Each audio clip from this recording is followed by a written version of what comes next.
Baik saudara, Fokus Negeri di Bawah Bayu, Sabah terima 857,675 ketibaan pelancong setakat Julai tahun ini. Perinciannya bersama rakan penyampai Redwin Robin di Kota Kinabalu. Silakan Redwin. Baik dia. Sabah menerima seramai 857,675 ketibaan pelancong setakat Julai tahun ini, meningkat 632% berbanding tempoh sama tahun lepas dengan anggaran hasil terimaan pelancong bernilai 1.4 juta ringgit. Peningkatan itu didorong oleh sektor pelancongan domestik yang menyumbang 785,123 pengunjung. Ketua Menteri Datuk Seri Panglima Haji G. Nor yakin Sabah menerima lebih 1 juta pengunjung tahun ini dengan pembukaan semula sempadan antarabangsa. Jumlah ketibaan pelancong antarabangsa mencatatkan pertumbuhan ketara dengan 72,552 ketibaan, meningkat 3,680% bagi 7 bulan pertama tahun ini. Beliau berucap demikian sempena perasmian pembukaan Hotel Holiday Inn Express di Kota Kinabalu. Tambah Datuk Haji G, kerajaan turut memberi pelbagai insentif kepada syarikat penerbangan antarabangsa selaras usaha kerajaan memulihkan semula sektor pelancongan pasca pandemik. Antaranya insentif mewujudkan laluan penerbangan antarabangsa baharu atau mewujudkan penerbangan khas terus ke Sabah. Setakat ini, Sabah dihubungkan dengan 5 destinasi antarabangsa iaitu Singapura, Bandar Seri Begawan, Incheon, Manila dan Bangkok melibatkan 39 penerbangan seminggu. Industri perikanan tuna mempunyai potensi besar sebagai sumber kekayaan baharu Sabah. Perairan di negeri ini kaya dengan sumber perikanan laut dalam dan merupakan sumber ekonomi yang besar untuk menambah hasil pendapatan negeri.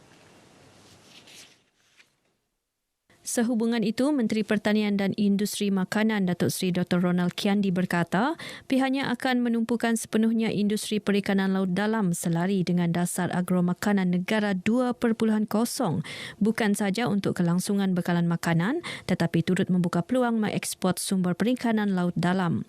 Berdasarkan pencapaian tahun ini, negara merekodkan hasil pendaratan tuna sebanyak 55,138.63 tan metrik bernilai lebih 491 juta ringgit dalam tempoh 8 bulan bermula Januari hingga Ogos lepas. Saya melihat ini merupakan satu langkah ke hadapan dalam industri perikanan laut dalam di negeri Sabah dan sesuai dengan penurunan kuasa Ketua Pengarah Perikanan kepada Pengarah Perikanan Negeri Sabah. Beliau ditemui pemberita selepas merasmikan kilang pemprosesan dan bilik sejuk beku ikan di Semporna. Dalam pada itu, Datuk Ronald memaklumkan kerajaan menyediakan pelbagai bantuan termasuk dana melalui Agrobank yang boleh dimanfaatkan pemain industri perikanan laut dalam, memodernisasi kapal serta mekanisasi tangkapan. Sementara itu, Ketua Pegawai Eksekutif Agrobank Tengku Ahmad Badli Shah Raja Husin berkata, kerajaan melalui pihaknya menyediakan 150 juta ringgit dana pada tahun ini untuk membantu pemain industri perikanan. Bagi fasa pertama tahun ini, 37 permohonan diluluskan dengan 132 juta ringgit diagihkan kepada pelanggan. Bagi fasa kedua tahun hadapan, sebanyak 200 juta ringgit dana disediakan. Yayasan Pembangunan Ekonomi Islam Malaysia YAPIM menyerahkan 6 bot gentian kaca dan 10 enjin berkapasiti 15 kuasa kuda bernilai RM84,000 kepada Jabatan Bomba dan Penyelamat Malaysia JBBM Negeri Sabah. Ia sebagai tambahan kepada 4 bot yang diserahkan sebelum ini bagi memperkasakan kerja-kerja mencari dan menyelamat pasukan bomba dan penyelamat. Menteri di Jabatan Perdana Menteri Hal Ehwal Agama Datuk Idris Ahmad berkata, kesemua bot dan enjin berkenaan memberi manfaat kepada 10 balai bomba dan penyelamat di Sabah iaitu di Penampang, Beaufort, Kimanis, Kuala Penyu, Kota Merudu, Kota Belud, Beluran, Suk, Tenom dan Merotai. Wang yang kita sumbang ni ialah kita menyampaikan amal kebajikan yang diberikan oleh masyarakat seluruh negara memulai potongan gaji yang dibuat secara bulanan.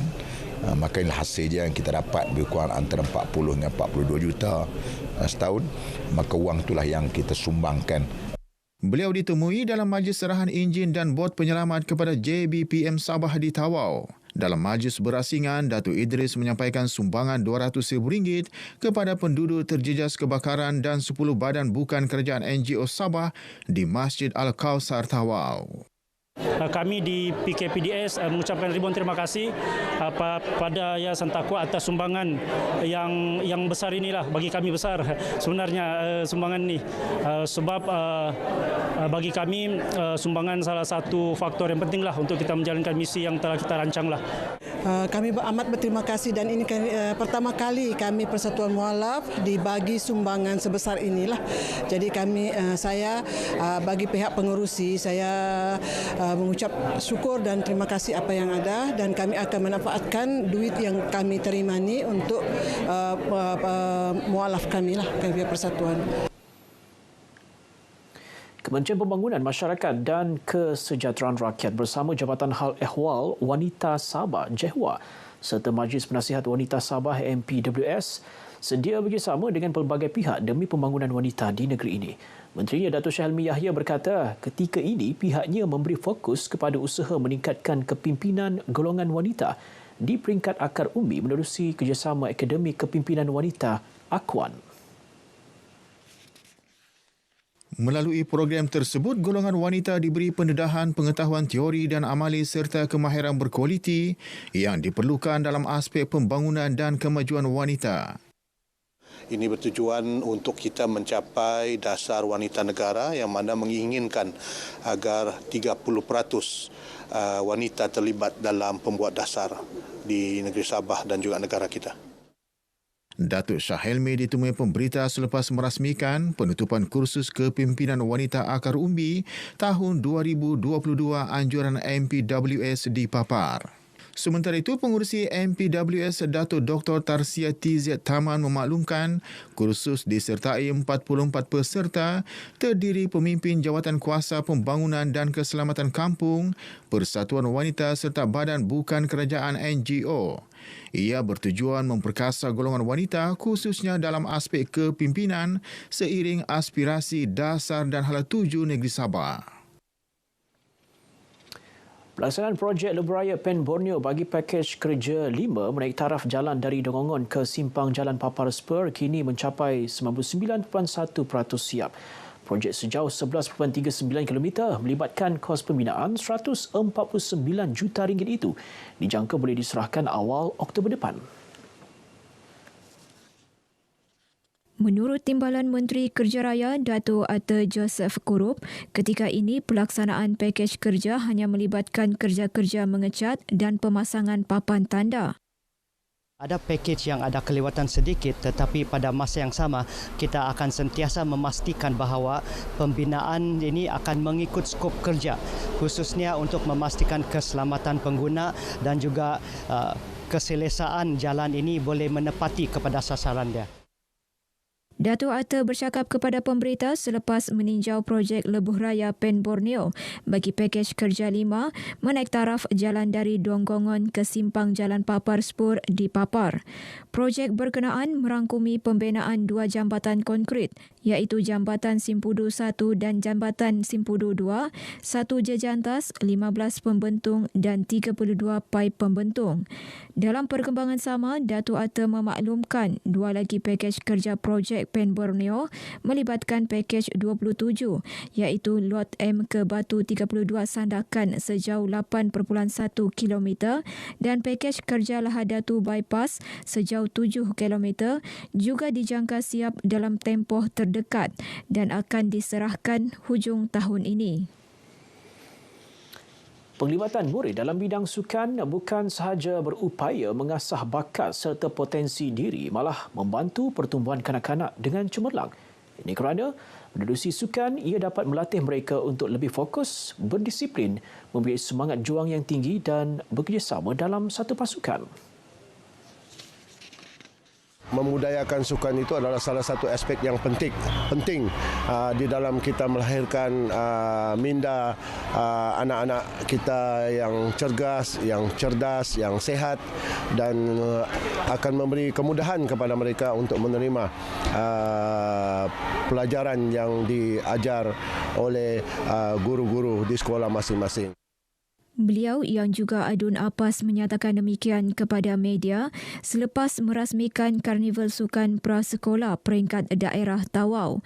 Seramai 2,500 murid prasekolah melibatkan Zon Apas, Merotai, Balung, Kalabakan, Sebatik dan Zon Bandar menyertai Karnival Sukan ini bagi acara futsal lelaki, bola jaring perempuan dan lari 50 meter dan 4x50 meter. Baik, sekian perkembangan berita dari Sabah untuk petang ini. Berita seterusnya kita kembali ke Angkasa Puri bersama dengan Dia. Teruskan Dia. Baik, terima kasih Redwin langsung dari Sabah.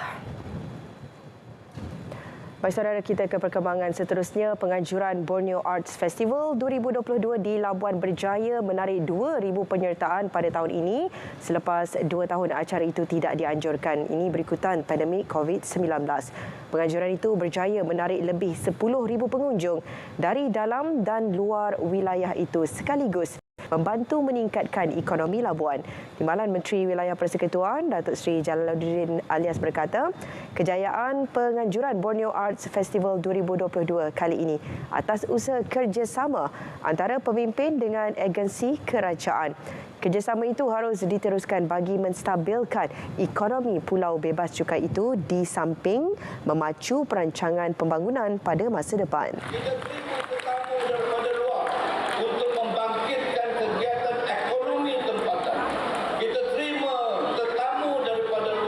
Supaya mereka membawa balik satu berita baik dan cantik untuk Perbadanan Labuan. Dan inilah antara agenda penting bagi pemimpin kita untuk jadikan Labuan sebagai sebuah pusat pelancongan daripada luar dan daripada dalam negara. Beliau berucap merasmikan Malam Apresiasi Borneo Arts Festival 2022. Pada majlis itu, Datuk Seri Jalaluddin menyampaikan hadiah kepada pemenang pertandingan Tarian Kreatif Borneo dan Tarian Tingkah Geruh. Pelbagai pertandingan dan pameran diadakan pada Borneo Arts Festival 2022 yang berlangsung selama 3 hari bermula Jumaat lalu.